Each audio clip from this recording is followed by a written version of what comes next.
Ganesh ji free कब रहते हैं? तो हमने कहा अब ये तुम्हारे ऊपर, हमको तो मालूम भी नहीं, हम तो अपॉइंटमेंट लिए भी नहीं उनसे, तो तुम्हें ज्यादा स्मरण हो। तो आप शंकर जी की कथा करते हो, आपको नहीं मालूम कि गणेश जी कब फ्री रहते हैं? हमने कहा गणेश जी फ्री रहने का केवल एक समय होता है, एक टाइम होता है, एक पल होता है, एक घड़ी होती है कि गणेश जी महाराज हमारे घर में आ गए। गणेश जी की सबसे पहली जो आरती हो, उस आरती के समय पर अगर धूप बत्ती जलाई जाए या गोबरी को जलाकर उसमें गूगल छोड़ी जाए और गूगल छोड़ने के बाद गणेश जी का नाम ध्रुम वर्ण कह दिया जाए, तो गणेश जी को तुम्हारे घर की पूजा स्वीकार करना पड़ती है। बस वो समय हम जानते, हम तो बस उतना जानते हैं कि शिव महापुराण में लिखा और मुद्गल पुराण में लिखा, गणेश पुराण में लिखा, गणेश जी का एक नाम होता है ध्रुम वर्ण। क्या नाम है? ध्रुम वर्ण गणेश जी का एक नाम होता है। जब हम धूप जलाकर और धूप लगाने के बाद में गणेश जी की सबसे पहली आरती करने के पहले अगर हम सबसे पहली आरती गणेश जी की कर रहे हो, अपने घर में स्थापना कर रहे हो, बिठा रहे हो, और तुम चाहते हो कि गणेश जी मेरे घर में आके मेरी पूजा को स्वीकार करें और जो मांगू मेरा गणेश मुझे दे 10 दिन के अंदर, तो पहला नाम लेकर पुकार लेना ध्रुम वर्ण विनायक, बैठो, बस काम हो गया। वो फ्री होकर आता है, वो बैठता है अलमस्तता में। गणेश जी की प्रियता है दुर्वा। क्या प्रियता है? दुर्वा। कितनी दुर्वा गणेश जी को समर्पित करी जाती है? मात्र 5। कितनी? आज के जमाने में लोग गट्ठा बनाकर चढ़ा दें, वो अपनी जगह पर है। 5 दुर्वा पंचम इंद्रियों को वश में करने के लिए और भगवान के 5 जो स्वरूप हैं उनको अपने भीतर उतारने के लिए पंच दुर्वा। और दुर्वा में भी 3 गांठ। जब दुर्वा समर्पित करी जाती है तो उसमें नीचे दुर्वा की डंडी पर गांठ रहती है, 3 छोटी छोटी गांठें होना चाहिए। कितनी गांठ? जो भगवान को समर्पित करी जाए। आज माली को बहुत तकलीफ दे रही है, तो सफेद दुर्वा, जहां पानी वाला स्त्रोत होता है, जहां पानी भरा हुआ होता है, वहां पर एक दुर्वा लगी होती है, सफेद दुर्वा। जैसे हरी दुर्वा होती है ना गणेश जी को चढ़ाने वाली, ऐसी सफेद दुर्वा होती है। वो सफेद दुर्वा बालचंद्रेश महादेव को चंद्रमा पे से घुमाकर शिव जी को समर्पित करना है। उसी को लेकर आकर सुबेरे शिव जी का बालचंद्रेश महादेव नाम लेकर उस दुर्वा को खाना है और शिव जी पर जल चढ़ाकर उसका आचमन करना है। जल बाबा चाहेगा तो कुछ दिन में वो पत्थरी अपने आप कहीं निकल ही जाएगी और आपको तकलीफ नहीं। बालचंद्रेश महादेव। अब शिव की आराधना जो करते हैं, शंकर का जो आराधना करते हैं, शिव स्मरण करते हैं, शंकर का नाम का जाप करते हैं, शिव भक्ति में जो डूबते हैं, उसका एक सुख आनंद करने वाला महाराज। माता पार्वती जी रो रही हैं। शिव जी ने कहा तू क्यों रोती है? तेरे रोने का कारण क्या है? क्यों रो रही है? किस लिए रो रही? प्रभु मेरा पुत्र आज मुझे गलत दृष्टि से देख रहा है, इसलिए मुझे रोना आ रहा है। शिव जी ने कहा चिंता मत कर, इसका अंतिम समय आ गया। जब व्यक्ति अगर माता को गलत दृष्टि से देखने लगे तो उसका अंतिम समय आने में देरी नहीं लगती। शिव जी ने उसी समय पर काल भैरव को प्रकट करा और भैरव को प्रकट कर कर उसी समय पर भगवान शंकर ने उस अंधकासुर के प्राणों को हर लिया। भगवान देवाधिदेव महादेव उस स्थान पर खड़े होकर स्वयं काल भैरव को वर प्रदान कर देते हैं। हे भैरव, तो जगत के कल्याण के लिए तेरा प्रागट्य हो, जगत कल्याण के। ये श्रंभेश्वर महादेव जो नाम है,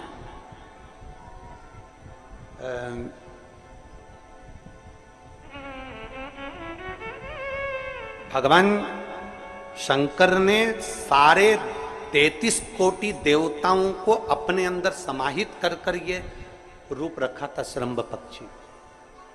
33 कोटि। मान लो आपके ग्रह अनुकूल नहीं चल रहे हो, कोई कह दे कि मंगल बेकार है, कोई कहे शनि बेकार है, कोई कहे रवि बेकार है, कोई के बुध बेकार है, कोई के गुरु बेकार है, कोई के शनि बेकार, कोई के ये बेकार, कोई के तुम्हारा ग्रह बेकार चल रहा है, तुम्हारी किस्मत बेकार चल रही है, तुम्हारा भाग्य बेकार चल रहा है।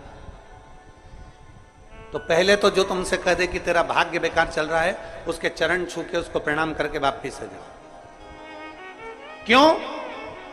जिसने पृथ्वी पर जन्म दिया, जिसने नेत्र दिए, मुख दिया, हाथ दिए, पांव दिए, पूरा शरीर दिया, सारी इंद्रियां दी, रहने को घर दिया, खाने को अन्न दिया, अगर कोई तुमसे कहे कि तेरा भाग्य बेकार चल रहा है, तो पहले तो उसको प्रणाम कर कर वापिस आ जाओ। एक शब्द भी मत सुनो, वापिस आ जाओ।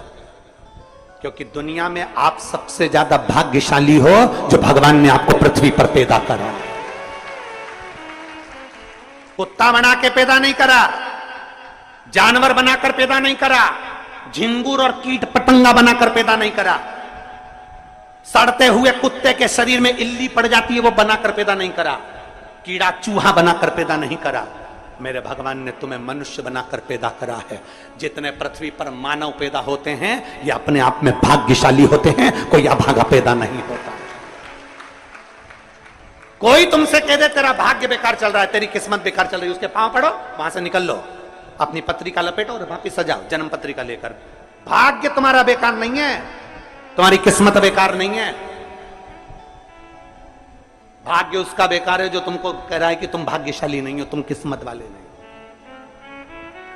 भाग्य उसका बेकार है जो पृथ्वी पर जन्म ले लेता है, शंकर जी के मंदिर में एक लोटा जल चढ़ाना चालू कर देता है, शंकर के मंदिर में झाड़ू पोछा करना प्रारंभ कर देता है, वो कभी भी अभागा नहीं होता, वो भाग्यशाली ही होता है। वो अभागा नहीं है, वो भाग्यशाली है। और जितने पृथ्वी पर मनुष्य जन्म है, चाहे वो छोटे से छोटा, बड़े से बड़ा, आपका हाथ पैर शरीर सब भगवान ने दिया है, आपको करोड़पति बनाकर पैदा करा है, फिर भी आप अपने आप को अगर अभागा समझते हो तो आपके ऊपर है। किस्मत वाले हो, करोड़पति बनाकर भेजा है।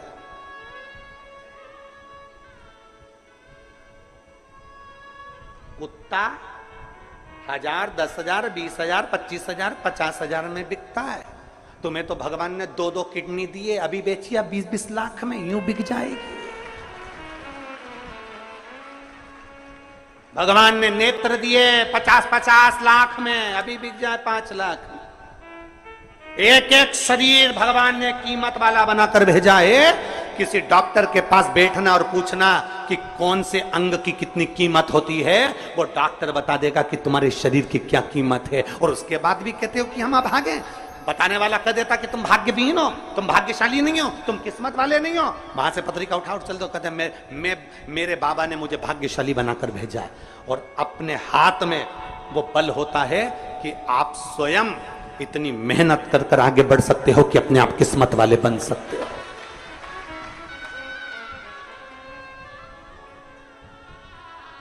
अपने आप।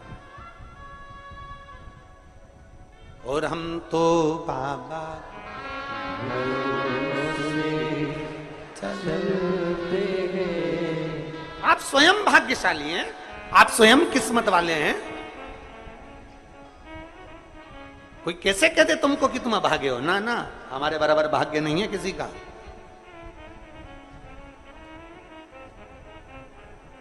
तुम्हारी ग्रह खराब है,